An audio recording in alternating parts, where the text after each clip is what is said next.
ইয়াশ আর শ্রাবণী ছাদে বসে আছে। শ্রাবণী ইয়াশের কাঁধে মাথা রেখে চাঁদ দেখছে, আর ইয়াশ শ্রাবণীর মাথায় হাত বুলিয়ে দিচ্ছে। শ্রাবণী, তুমি নাকি আর ইউরোপে ফিরে যাচ্ছ না, এটা কি সত্যি? ইয়াশ, কেন তোমার বুঝি বিশ্বাস হচ্ছে না? শ্রাবণী, কি কি রে হবে? 2 বছর আগেও তো আমি কত করে বলেছিলাম তুমি থেকে যাও, কিন্তু থাকলে না তুমি। আর এবার কিছু না বলতেই যে রাজি হয়ে যাচ্ছ। ইয়াস মুচকি হাসলো। 2 বছর আগে ইয়াসের মা অনেক অসুস্থ হয়ে পড়েছিল, আর সে সময় এলি এসএসসি পরীক্ষার কিছুদিন পরেই। এলি যাতে পড়ালেখায় কোনো সমস্যা না হয়, তাই ইয়াস তার মায়ের জন্য এসেছিল। ইয়াসের মা সুস্থ হওয়ার কিছুদিন পর সায়ন আর শ্রাবণীকে নিয়ে ইয়াস আর রায়ানের আদের বসায় এসেছিল। তখনই প্রথম বার ইয়াসের সাথে শ্রাবণীর দেখা হয়। সেবার শ্রাবণীরা 2 মাসের মতো ছিল ইয়াসদের বাড়িতে। তখনই ইয়াস আর শ্রাবণীর একে অপরে পছন্দ করা শুরু করেছিল। পরে ইয়াস আবার ইউরোপে যাওয়ার আগেই শ্রাবণীকে নিয়ে তার মনের কথা জানায়। সে সময় ইয়াস সায়নকেও জানায়। সায়ন জানে ইয়াস ভালো ছেলে, তাই আর আপত্তি করেনি। শ্রাবণী আর 6 মাস পর ছিল এইচএসসি পরীক্ষা। সে সময় সে ইয়াসকে অনেকবার বলেছিল যেন ইয়াস আর ইউরোপে না যায়। তবে ইয়াস জানায় যে তার ইউরোপের সার্টিফিকেট লাগবে, তাই তাকে যেতেই হবে। ইয়াস কথা শুনিয়ে শ্রাবণী আর কিছুই বলতে পারেনি। 1 মাস পর ইয়াস আবার চলে যায়। এরপর তাদের ফোনে কথা হতো। এখন শ্রাবণী অনার্স প্রথম বর্ষের ইয়াসের ছাত্রী। সায়ন আর রায়ান দুজনই অনার্স দ্বিতীয় বছরের ছাত্র।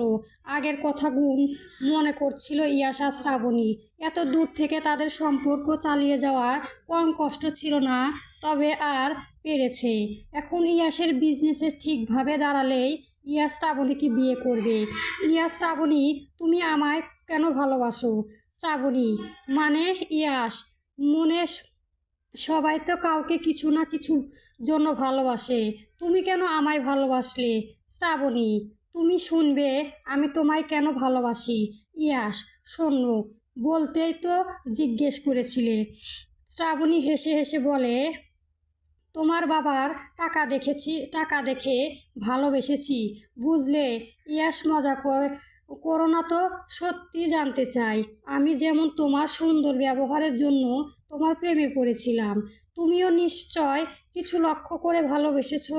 শ্রাবণী এবার ইয়াসের কাঁধ থেকে মাথা তুলে তারপর দিকে তাকিয়ে গাইতে শুরু করে। ছেলে তার অক্রশ কক্রশ চুলে যে সমুদ্রের ঢেউ খেয়ে তরল কক্রশ কক্রশ চুলে যে সমুদ্রের ঢেউ খেয়ে দেখিতে আমার ভাল লাগে, সেই ঢেউ খেলা দেখিতে আমার ভাল লাগে। ছেলে তার গোলাপ গোলাপ ঠোঁটে যখন বিবির ধোঁয়া ওঠে, সেই ধোঁয়া দেখিতে বড়ই ভাল লাগে, সেই ধোঁয়া দেখিতে বড়ই ভাল লাগে। ইয়াস শ্রাবণীর এমন গান শুনতে হাসবে না রাগ করবে সেই ভেবে পাচ্ছে না।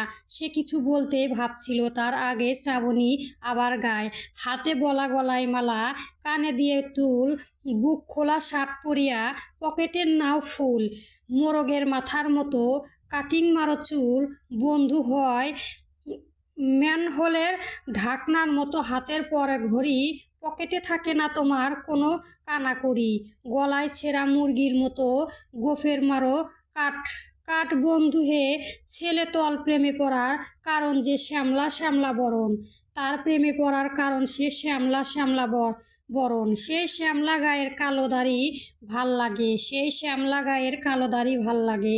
এবার ইয়াস বলে, হইছে মা, মা বুঝছি, আমার চুপ কর তুই এবার। ইয়াসের কথায় শ্রাবণী হাসতে হাসতে শেষ অভাবে সে বলে, এবার বুঝেছো কেন ভালোবাসি? ইয়াস, এমন গান কই থেকে শুনেছো তুমি? শ্রাবণী, রিয়েল থেকে। তবে যাই বল, গানটা মিলে গেছে তোমার সাথে। ইয়াস, তবে রে দেখাচ্ছি মজা। এই বলে ইয়াস শ্রাবণীকে ধরতে যায়, আর শ্রাবণী পালিয়ে ছাদে থেকে নেমে যায়, আর ইয়াস তার পিছনে করতে থাকে। শ্রাবণী দৌড়াতে দৌড়াতে হঠাৎ করে কারো সাথে ধাক্কা খায়। উপরে তাকাতেই দেখে মায়ান। মায়ানকে দেখে শ্রাবণী ভয় পেয়ে যায়, কিন্তু মায়ান শান্ত গলায় বলে আস্তে দৌড়াও। পিছন থেকে ইয়াশ এসে মায়ানকে দেখে থেমে যায়। মায়ান এক পলক ইয়াশের দিকে তাকায় এবং তাকে নিজের রুমে ডাকে।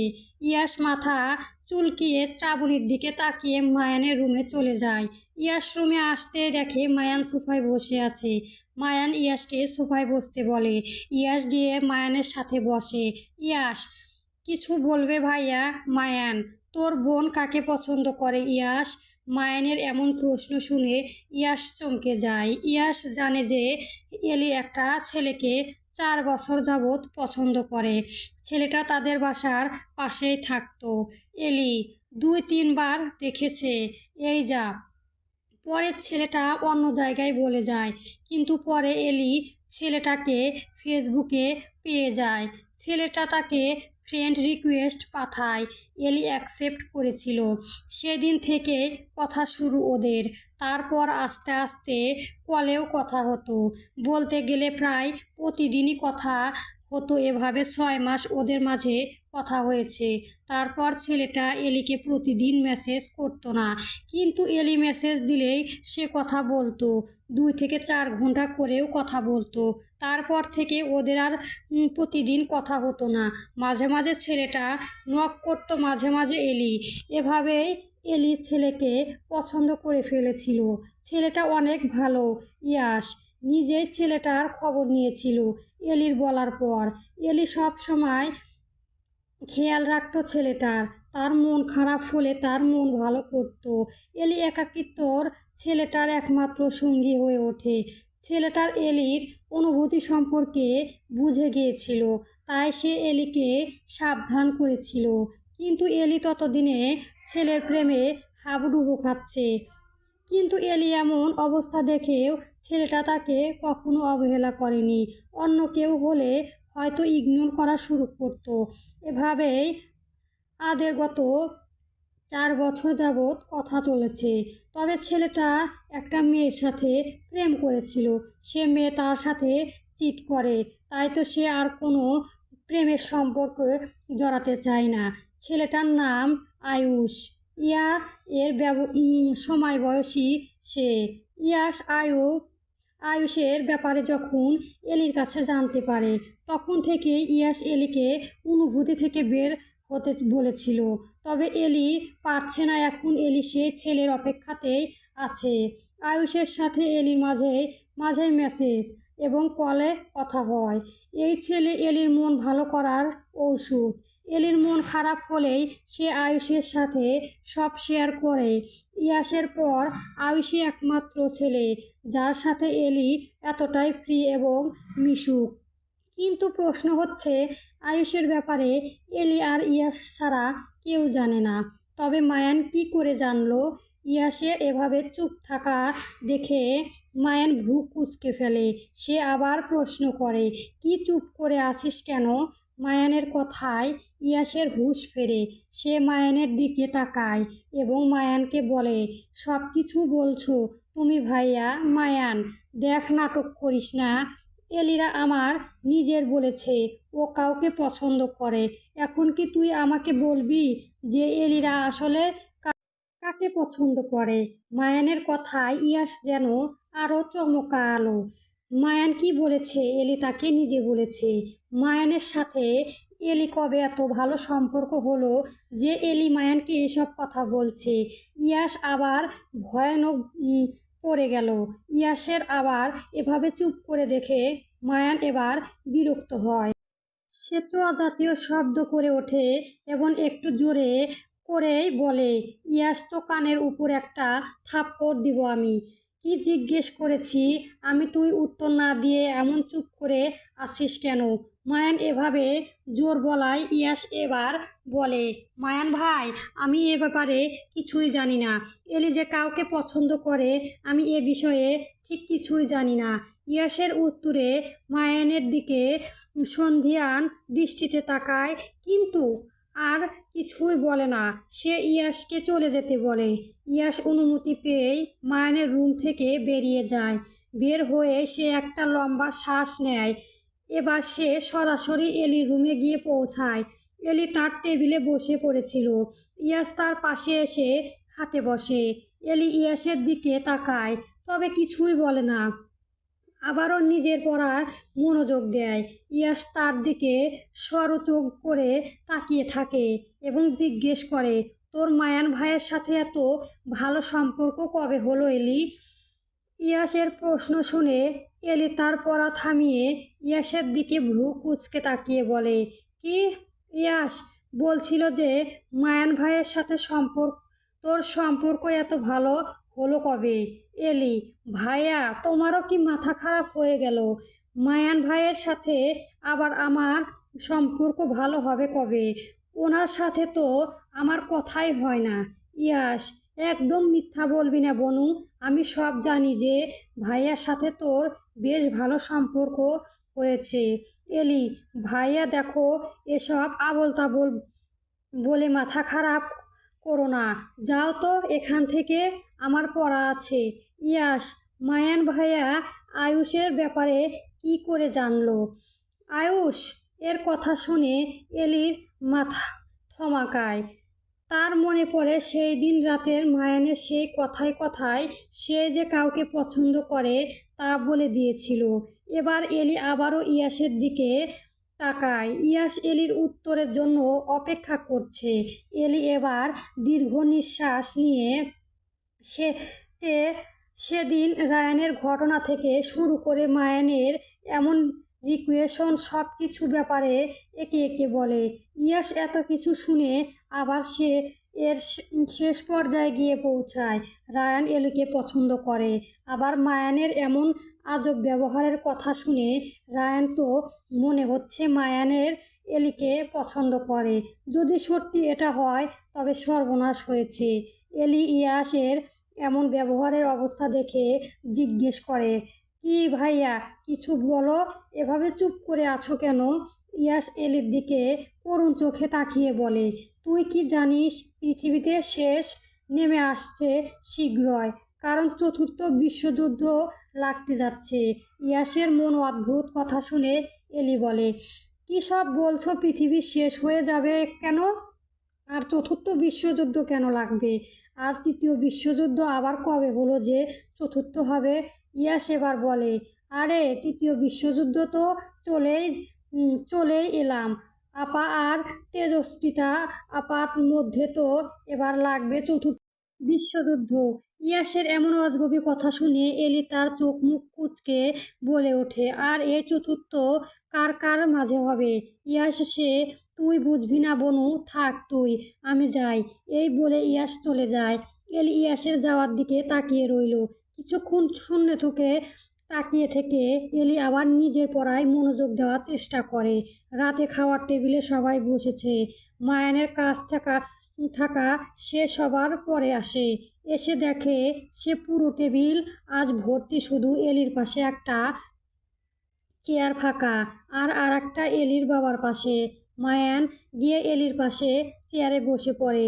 এলি মায়ানকে বসতে দেখেও কিছু বলে না। আর না নাচ সে তাকিয়ে দেখে সাবিনা বেগম এবং এলি এলির মা সবাইকে খাবার দিচ্ছে। মায়ান বসতেই এলির মা মায়ানকে খাবার তুলে দেয়। তখনই রায়ান টেবিলের সামনে বসে আসে। এসেই সে এলির পাশে বসতে যাচ্ছিল, কিন্তু দেখে যে মায়ান সেখানে বসে আছে।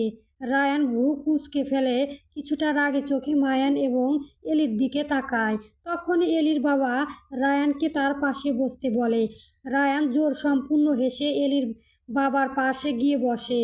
মূলত রায়ান আগেই এলির কাছে বসেছিল, কিন্তু তার ফোনের কল আসায় সে কিচেন দিকে গিয়ে কথা বলছিল, আর সেই দেখে মায়ান তার জায়গায় বসে পড়ে।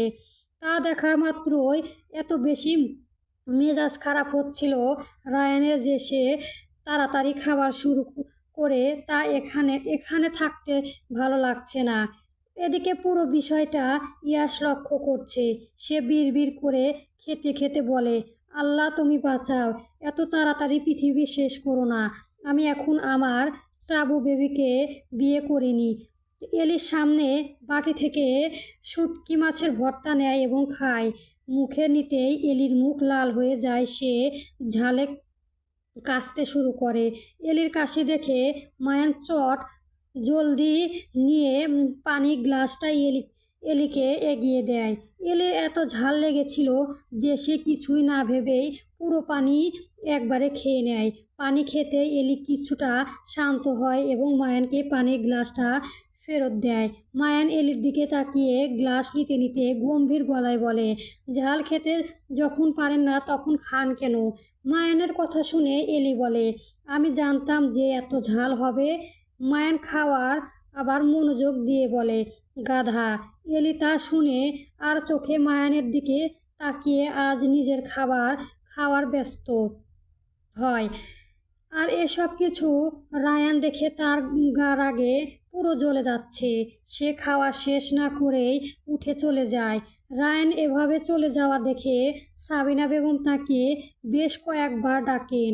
রায়ান বলে তার পেটে ভরে গেছে। এলি শেষ সবে কেন দেখা দেখি নেই, সে আনমনে খেয়ে যাচ্ছে। মায়ানও নিজের খাবার খাচ্ছে, কিন্তু ইয়াস সে মনে মনে কালিমা পড়ছে। সে যা আন্দাজ করেছে তা হলে আজ বলতে হবে না বিনা ঈদে কারো কুরবানি হয়ে যাবে। ইয়াসের সামনে চেয়ারে শ্রাবণী বসেছিল। সে ইয়াসকে চোখে ইয়াসরায় জিজ্ঞেস করে কি হয়েছে। ইয়াস মাথা নাড়িয়ে জানায় কিছু না। ইয়াস সিদ্ধান্ত নিল সে সায়ন আর শ্রাবণীকে সবটা জানাতে। সে এত কথা আর নিজের মাঝে রাখতে পারবে না। মায়ান নিজের ঘরে বসে ল্যাপটপে কাজ করছে। কিছুক্ষণ পর রায়ান না বলেই মায়ানের রুমে ঢুকে পড়ে এবং কিছুটা সারিয়ে জিজ্ঞেস করে, ভাইয়া এলির সাথে কি সম্পর্ক তোমার? রায়ানের এমন প্রশ্ন কানে আসতেই মায়ানের হাত থেকে যা সে ভ্রু কুঁচকে রায়ানের প্রাণে তাকায়। রায়ান আবার একইভাবে বলে, জবাব দাও আমাকে, তুমি কি ওই জন্যই ভাবিকে ডিভোর্স দিয়েছ? তুমি কি এলির ফিগারে পাগল হয়ে গেছো? দেখো ভাইয়া, ওর দিকে বাজে নজরে তাকানো বন্ধ করে দাও। ও শুধু আমার, তাই ওর দিকে তুমি আর তাকাবেও না। মায়ান অবাক, আবার কিন্তু তার মুখে তা ফোটেনি যে প্রশ্নটা সে এতদিন রায়ানকে করলো না। রায়ান সে কথাটা কত সহজেই বলে দিল। মায়ানের কথায় যত ব্যাপারটা কাজ করলো, সে রায়ান তাকে এলির ফিগারের কথা বলেছে। মায়ান নাকি এলির দিকে নজরে দেয়। তখনই মায়ানের মুখে রাগ ফুটে ওঠে, কপালে রগ গুজে বেরিয়ে আসে। মায়ান বিছানা থেকে উঠে সোজা গিয়ে রায়ানের গালে একটা চড় বসিয়ে দেয়। রায়ান কিছুক্ষণ স্তব্ধ হয়ে রইল, কিন্তু সে এবার মায়ানের উপর হাত তুলতে যায়, কিন্তু মায়ান তার হাত ধরে ফেলে এবং রায়ানের দিকে অদ্ভুতভাবে তাকিয়ে থাকে। এ নজরে এখন কোনো রাগ নেই, শান্তভাবে অনুভূতিহীন। মায়ান কখনো ভাবতে পারেনি যে রায়ান তার গালে হাত তোলার চেষ্টা করবে। যেখানে মায়ানের চোখে রেখে রায়ান কখনো কথা বলার চেষ্টাও করেনি, সেখানে আজ তার গালে হাত দিতে যাচ্ছিল রায়ান। রায়ান শক্তি খাটিয়ে নিজের হাত ছাড়িয়ে নেয় এবং সেখান থেকে চলে যায়। এসব কিছু পর্দার আড়াল থেকে এলি দেখে ফেলে। এলি ছাদ থেকে নেমে তার রুমের দিকে যাচ্ছিল। তখনই সে মায়ানের রুম থেকে চিল্লাচিল্লির আওয়াজ শুনে সেদিকে যাওয়া এবং দেখে যে রায়ান মায়ানের সাথে তাকে নিয়ে কথা বলেছে। এলির চোখে পানি চলে আসে তার জন্যই। আজ দুই ভাইয়ের মধ্যে এমন পরিস্থিতি দাঁড়িয়েছে। সে এ সময় বুঝে যায় যে ইয়াস ঠিক কেন চতুর্থ বিশ্বযুদ্ধর কথা তাকে বলেছিল। এলির কান্না ভরা চোখ নিয়ে ইয়াসের রুমের সামনে যায় এবং সেখানে নক করে। ইয়াস দরজা খুলতেই এলি ইয়াসকে জপটে জড়িয়ে ধরে এবং কাঁদতে থাকে। ইয়াস চমকে ওঠে এভাবে এলিকে কাঁদতে দেখে, কারণ তার মনে নেই সে ঠিক কখনো শেষবার এলিকে কাঁদতে দেখেছে। ইয়াসের রুমে শ্রাবণী আর সায়ন তারাও এলির কান্না শুনে দরজার সামনে আসে। ইয়াস সায়নকে মায়ানদের সব ঘটনা বলেছে। সায়ন ইয়াসকে জিজ্ঞেস করে, এলি কি হয়েছে? কিন্তু ইয়াস কিছুই বলে না, কারণ সে নিজেও জানে না কি হয়েছে। অনেকক্ষণ ধরে এলি কেঁদেছে। শ্রাবণী তাকে থামানোর চেষ্টা করেছিল, কিন্তু ইয়াস তাকে মানা করে। ইয়াস তাকে কাঁদতে দেয়, কারণ মেয়েটা কাঁদা উচিত। মেয়েটা তার মনে অনেক কষ্ট রেখেছিল, তবে এলির মন খুলে কাঁদতে পারছে না। আজ যখন কাঁদছে, কেঁদে নিক মন ভরে। কাঁদতে কাঁদতে এলি হাঁপিয়ে ওঠে। তখন ইয়াস মাথা তার বুকে থেকে তুলে এবং এলিকে নিজের বিছানায় বসায় এবং তাকে শান্ত হতে বলে। শ্রাবণী এলির দিকে পানির গ্লাস এগিয়ে দেয়। এলি কিছুটা পানি খায়, তারপর আস্তে আস্তে শান্ত হয়। এবার ইয়াস এলিকে জিজ্ঞেস করে, কি হয়েছে বনু? তুই এভাবে কাঁদছিস কেন? আম্মু আব্বু কেউ কিছু বলেছে, নাকি আজ বাজে মহিলা তোকে আবার ফোন দিয়ে জ্বালিয়েছে? কি হয়েছে বল আমায়। এখানে বাজে মহিলা বলতে ইয়াস তার বাবার দ্বিতীয় বউকে বুঝিয়েছে। এলির বাবা আরেক আরেক বিয়ে কথা জানায়নি। হায়ার পর যখন ক্লাস 8-এ এলিকে একটা ফোন দেওয়া হয়েছিল, যাতে বাইরে গেলে এলি যোগাযোগ করতে পারে, তখন এলির বাবা দ্বিতীয় বউ এলিকে মাঝে মাঝেই ফোন করে বাজে বাজে কথা বলতো। তাই মূলত ইয়াস এলিকে সেই মহিলার ফোন দিয়েছে কিনা জিজ্ঞেস করছে। এলি মাথা নাড়িয়ে না জানায়। ইয়াস আবার জিজ্ঞেস করে যে তাহলে কেন কাঁদছিস? তখন এলি ইয়াসের দিকে ভেজা চোখে তাকিয়ে মায়ানের ঘাটে যাওয়ার সব কথা বলে। সব বলেই এলি আবার ফুঁপিয়ে উঠে আর বলে, ভাইয়া ওদের দুজনের মধ্যে আমার জন্য এসব হচ্ছে। কিন্তু ভাইয়া তুমি তো জানো আমি ওদের মাঝে কখনো এইসব চাইনি।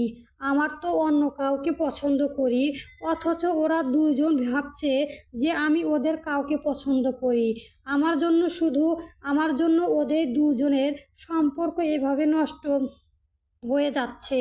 কিন্তু আমি এসব চাইনি ভাইয়া, বিশ্বাস করো আমি চাইনি। ফুপি যদি জানে যে তার দুই ছেলের মাঝে আমার জন্য সমস্যা হয়েছে, তখন ফুপিও তো আমায় বাজে মেয়ে ভাবতে বলবো। কথাগুলো বলতে বলতে এলি আবার কেঁদে ওঠে। ইয়াস তাকে জড়িয়ে ধরে এবং সায়ন আর শ্রাবণের দিকে তাকায়। শ্রাবণীর চোখেও পানি জমেছে। সায়নও গালে হাত দিয়ে সবটা শুনে মন খারাপ করে দাঁড়িয়ে আছে। ইয়াস সে কি করবে? সে ঠিক এইরূপই ভয় পাচ্ছিল, তবে সে ভাবেনি ব্যাপারটা এত তাড়াতাড়ি হয়ে যাবে। ইয়াস এবার এলিকে বলে, বনু দেখো, এখানে তো কোনো দোষ নেই। তুমি প্লিজ কান্না করিস না। এটা ওদের দুইজনের মাঝের ব্যাপার। এখানে তোর কোনো দোষ নেই, তাই তুই নিজেকে আর দোষ দিস না বনু। ঠিক ঠিক আছে? ইরা আপুর বিয়ের পরই ওরা চলে যাবে। তুই এসব কিছু নিয়ে ভাবিস না। ইরা আপু বিয়ে এনজয় করবি, তারপর নিজের পড়ায় মনোযোগ দিবি। তোকে আব্বুর বিজনেস ধরতে হবে তো। তুই এভাবে ভেঙে পড়লে হয়তো হলো বলতো। দেখ, তোর জন্য তোর ভাবিও কেঁদে ফেলেছে। তোর জন্য আমার বউটাও এভাবে কাঁদলে আমি কাকে ছেড়ে কাকে সামলাবো বলতো? আমি বেচারা অসহায় ছেলে। ইয়াসের সময় এমন কথা শুনে এলি কাঁদতে কাঁদতেই হেসে ফেলে। শ্রাবণী আর সায়নও হেসে ফেলে। মায়ান দাঁড়িয়ে আছে তার বারান্দায়। সে ভাবছে যে কি হচ্ছে তার সাথে। তার ছোট ভাই যাকে ভালোবাসে, তার দিকে কি সত্যি মায়ান নজর দিচ্ছে? আবার এলির কথায় ভাবতে তার মাথায় আসে এলিও রায়ানের চায় না সে অন্য কাউকে পছন্দ করে। কিন্তু মায়ান কি সত্যি এলিকে ভালোবেসে ফেলেছে? হঠাৎ মায়ান বলে ওঠে, দিস দিস ফুকিং ব্লুটিংস ফুক this emotion drums it's. Mayan নিজের উপর চরম বিরক্ত। সে একরকম না। বিথির সাথে 6 মাস বিয়ের মতো সম্পর্ক থেকেও যখন বিথির ব্যাপারে ওই সব জানালো, সত্য কথা বলতে তার খারাপ লাগেনি, শুধু রাগ হয়েছে। সে নিজেও সে সময় প্রশ্ন করেছিল কেন তার খারাপ লাগেছে। তখন মায়ানের প্রশ্ন জবাব হিসেবে ধরে সেও বিথিকে সে খুব ভালোবাসতো এমন নয়, হয়তো আর কিছু সময় পার হলে ভালোবাসতো, কিন্তু 6 মাস তার মনে এমন কোনো অনুভূতি সৃষ্টি হয়নি যেমনটা এলির জন্য গত 10 দিনে হয়েছে। যেখানে বিথি তার হওয়া সত্ত্বেও অন্য ছেলের সাথে এত কিছু করতে দেখেও তার খারাপ লাগেনি, এখানে এলির সাথে সে রায়ানের কোনোভাবেই সহ্য করতে পারছে না। তবে সেটা একটা কি নাম দেব, সত্যি কি মায়ান এলিকে ভালোবাসতে শুরু করেছে? কিন্তু মায়ান তো ঠিক করেছিল যে এরকম কোনো সম্পর্ক সে চায় না। তাহলে এলিকে দেখে কেন তার এত প্ল্যান নষ্ট হয়ে যাচ্ছে?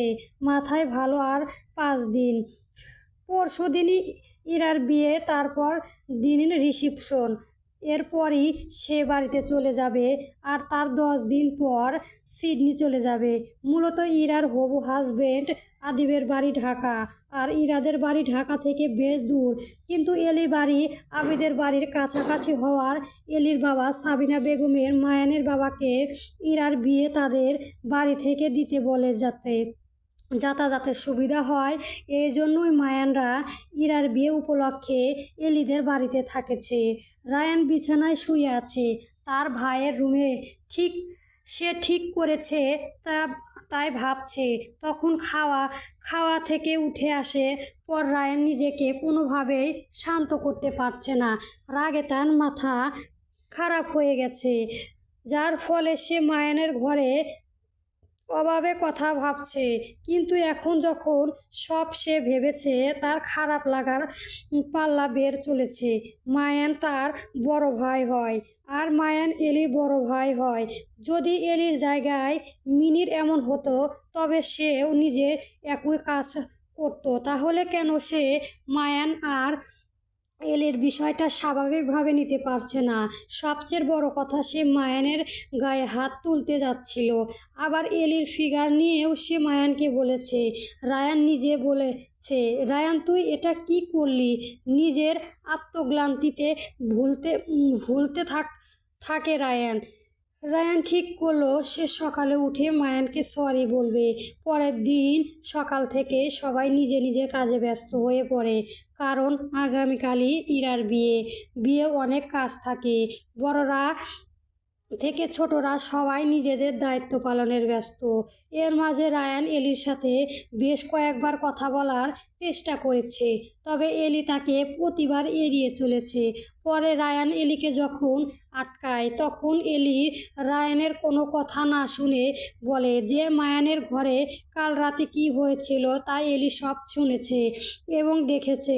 তাই এই মুহূর্তে সে রায়ানের সাথে কথা বলতে চায় না, তাকে যেন রায়ান একা ছেড়ে দেয়। তাই বলে এলি চলে যায়।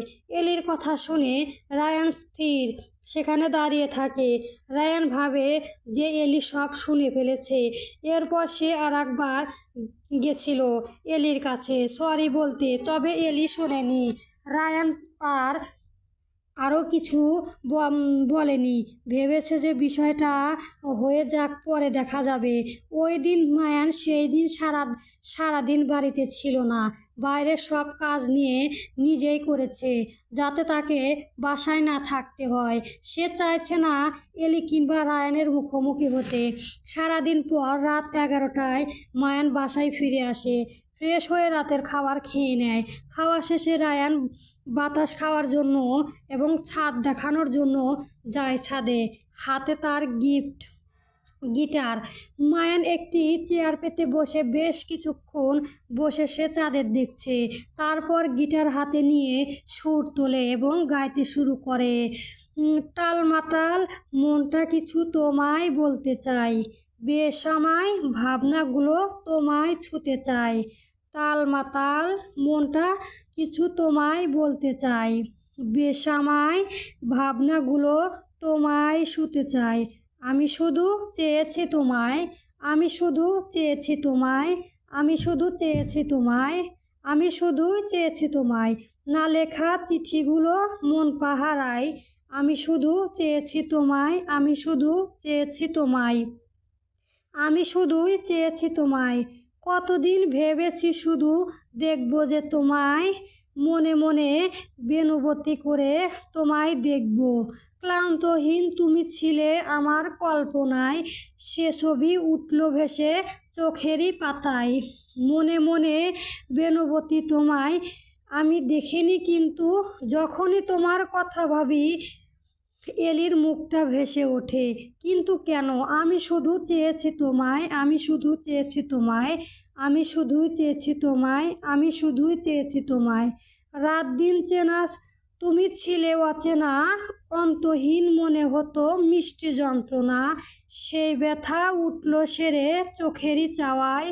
আমি শুধুই চেয়েছি তোমায়, আমি শুধুই চেয়েছি তোমায়, আমি শুধুই চেয়েছি তোমায়, আমি শুধুই চেয়েছি তোমায়। এলি, আপনি তো অনেক সুন্দর গান করেন, গিটারও ভালো বাজান। তা আপনার এই দক্ষতা সবার থেকে লুকিয়ে রেখেছেন কেন? এলির আওয়াজে পেয়েই মায়ান তার গিটার পাশে রেখে দেয়। এলির কথা সে কোনো উত্তর দেয় না, চুপচাপ বসে থাকে। মায়ানের জবাব না পেয়ে এলি ভাবল যে কালকে রায়ান তার জন্য ওনাকে কথা শুনিয়েছে, তাই হয়তো উনি এলির সাথে কথা বলতে চায় না। এই ভেবে এলি বলে, এলি সরি, চলবে।